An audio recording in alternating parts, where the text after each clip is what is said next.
Big exciting teases, a thrilling injection of some business news, and then game updates. That is what we're going to do today in the WoW News, and it's pretty fun.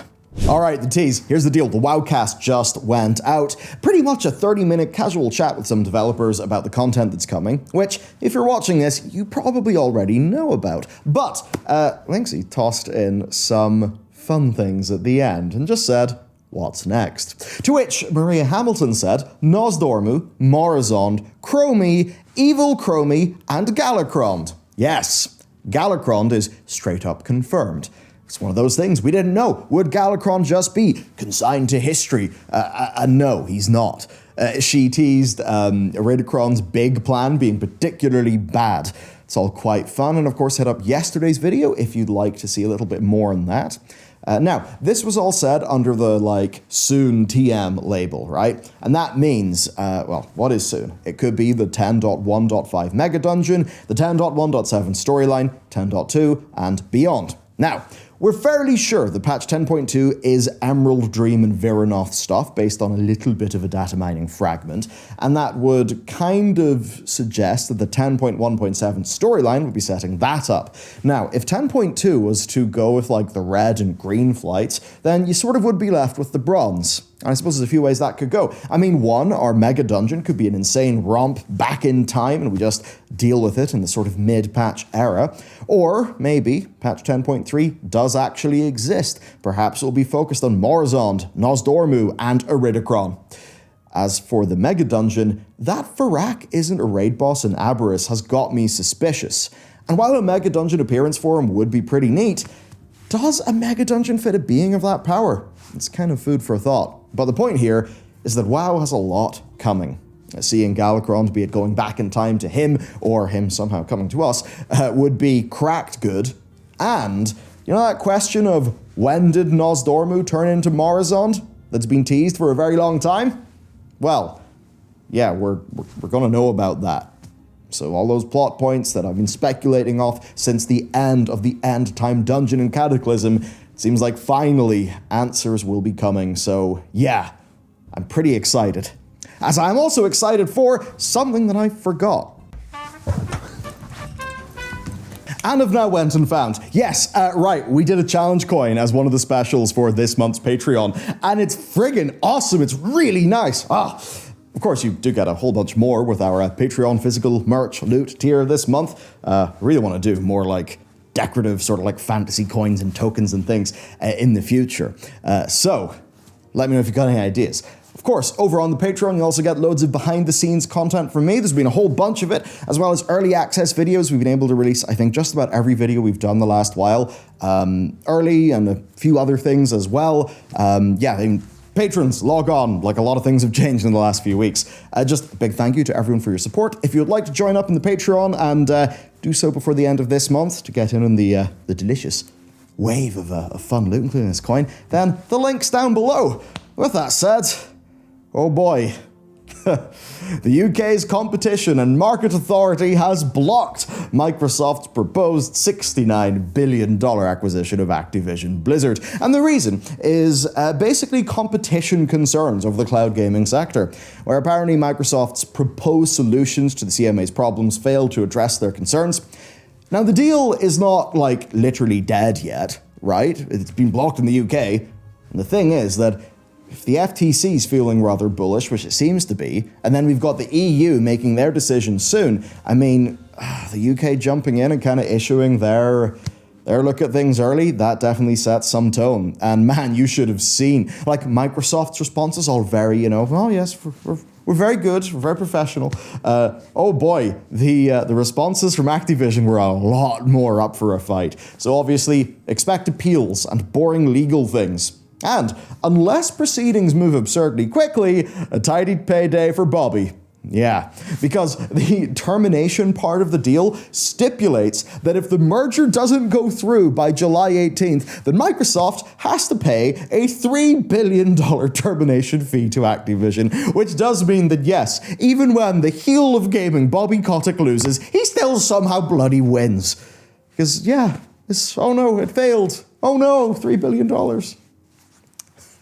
And partially in response to this, Activision published their earnings a day earlier than normal, and those earnings are quite interesting. I'll laser in on the Blizzard stuff for here. Blizzard's MAUs fell from 45 million to 27 million, which looks really bad. But actually, a lot of their money numbers kind of went up, and they mostly had good news to talk about, right? But those MAUs goddamn plummeted. Now, they're still up year over year, but it is not looking good. Now, the question is why? There's actually partially a big reason for that. World of Warcraft and all the other Blizzard things shutting down in China. You see, I noticed that Josh used to go by Lore, was a World of Warcraft CM. He tweeted this, right? Now, given his old job, I imagine he knows what's up. Like, he did say, huge in China, and, you know, WoW is now no longer in China. Yeah, so it's one of those things. I think the MAU decrease looks outsized compared to its financial impact per the numbers that we've seen, but still, it's not good. But for World of Warcraft, funny enough, there actually is good news, and that is that Dragonflight is retaining its Western customers better than other expansions at the same point in time. So versus like BFA and Shadowlands, the people who are in the expansion are staying longer. Now, compared to those other two expansions, the principal, so the initial sort of number of players that we're talking about, people who could be retained, that is a smaller number because Dragonflight didn't sell as well. But that of the people who did jump into Dragonflight, that they are staying for longer, that really does bode well. And the reason is obvious. There is so much more content. The team is so much more open. They're so much faster at responding to things.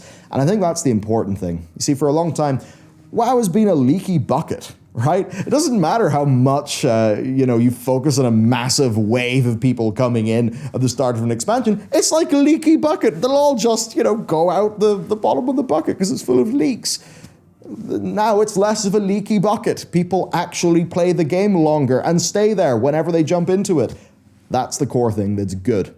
Now, there's plenty to cover with this earnings call, so head over to our news channel for the deep dive video there. Next then, let's nuke out some housekeeping. Patch 10.1 comes out May 2nd. Season 2 starts May 9th. Our patch overview video just came out, and we will have a lot of coverage next week, including the likes of classes.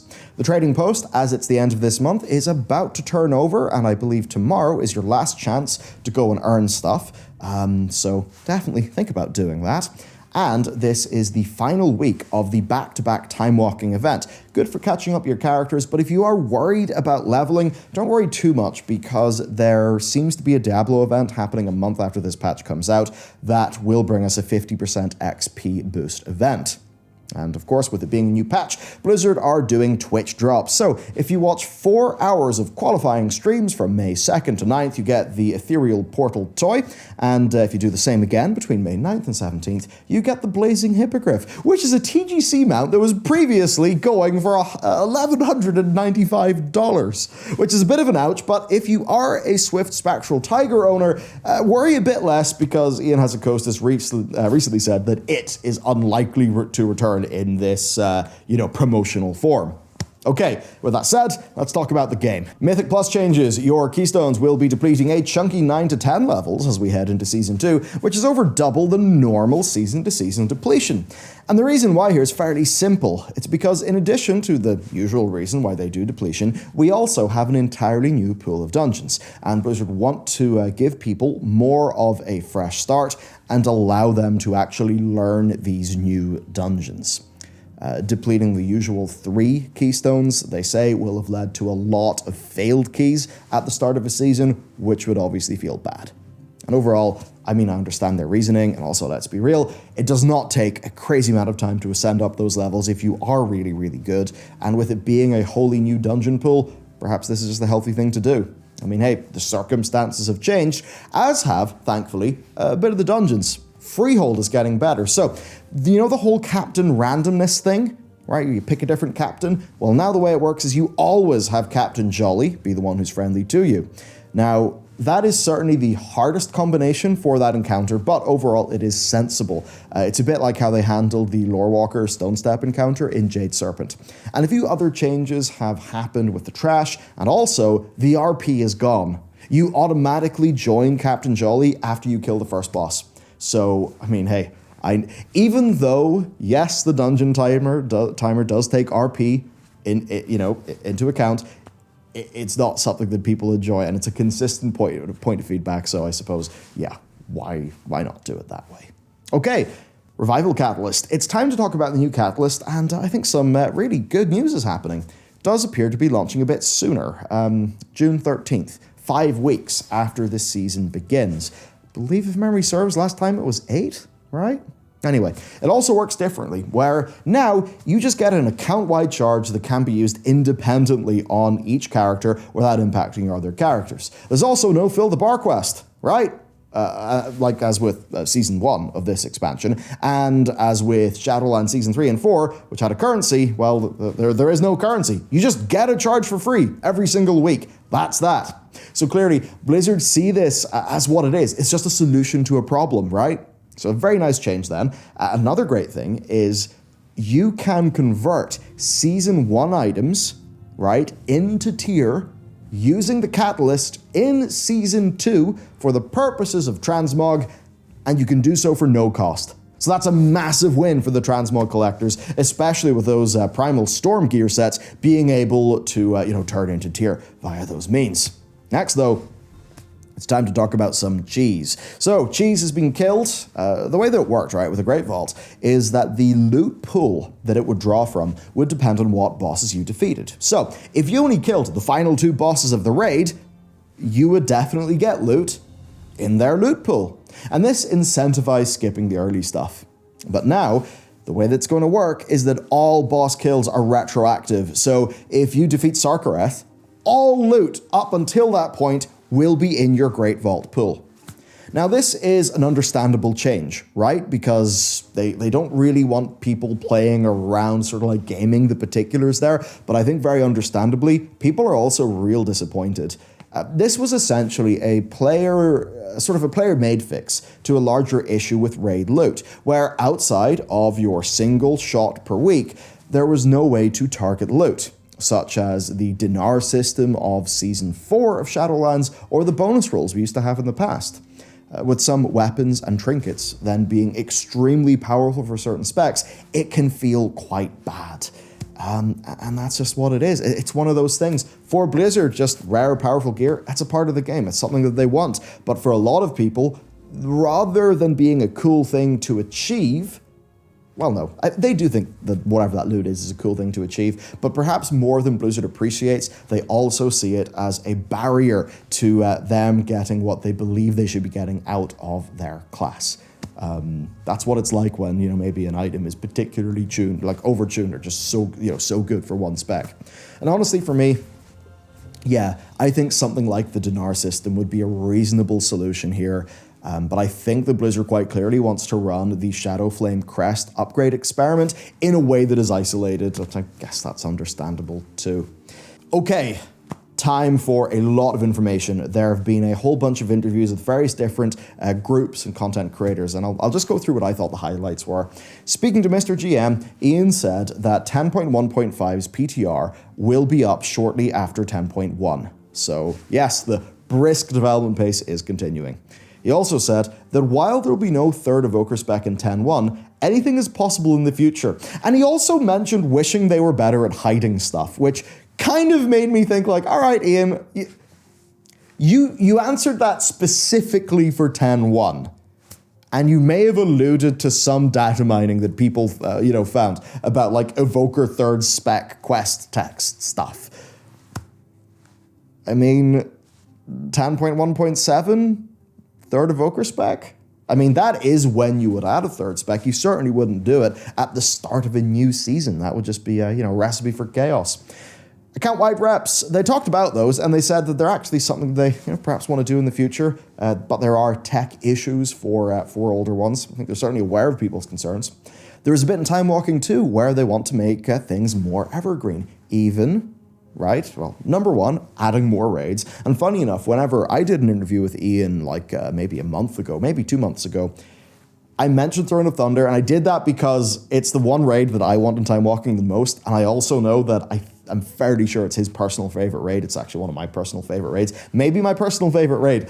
And he seemed to say that the Throne of Thunder will be there in Time Walking, so I really hope that happens. He also talked about zones, right? Making more of the world feel evergreen by having Time Walking in the open world content. So he reinforced that to Mr. GM. He talked a bit about that to me as well. Definitely not a 10.1 thing, perhaps a 10.15 or a 10.17 thing. So pretty neat. Also, if you want to try to solo some gear for transmog purposes, Solo Q LFR Shadowlands is likely to be there for patch 10.15. And that patch is also going to likely tweak Battle for Azeroth encounters in order to make them more soloable, which I think is just lovely. Always brushing up against, 2 expansions ago, trying to solo content was something I used to love doing back in the day. So I think it's great that they're making those targeted changes, because when you feel like it's just the incoming damage dealing with mechanics, like that's fun soloing. But when it's like, oh, the boss just despawns because of how it's coded, then that doesn't feel like, just doesn't work. So good to see that. It was also mentioned that the Trader's Tender tech means that they can do account-wide currencies now, so who knows where that'll go. And for future allied races, they may have them unlock in baseline races from the start, while still preserving the heritage quest lines, which is kind of interesting. To move over to the EU Content Creator Group interview, they have been talking about Keystone re-rolling in the plus 21 range, and this is some good news. They are on track to hit their roadmap targets, plus with a few surprises. So that'll be cool. And that 10.1 is actually going to launch with a few profession surprises we haven't seen. It's kind of neat. That was most of the important stuff. They did later say it was either in the US group interview or with Max that they did miss the mark with the Onyx Annulet tuning, and they said that buff-debuff filtering is more of an add-on thing, not a base UI thing, which, I get, but the game is a lot more clear if you have some decent, filtering for your buff-debuff bars. Anyway, though, that is the news. We've got a new patch coming in just a few days. We have a lot of content we've been working on, and just overall, man, it's a pretty good time for the game. I actually only just recorded our video and class changes, and this is mostly good stuff too. So that's it for today. You can check out some other cool content on the channel, and if you want some sick loot, this is just cool. Yeah, being able to make this is just really cool. So if you want this, as well as all the stuff that we do digitally on Patreon, and all the rest of the loot that will come in your big old bundle of loot, then you can check that out at the link down below. And with that said, have a brilliant weekend, and I'll see you next time.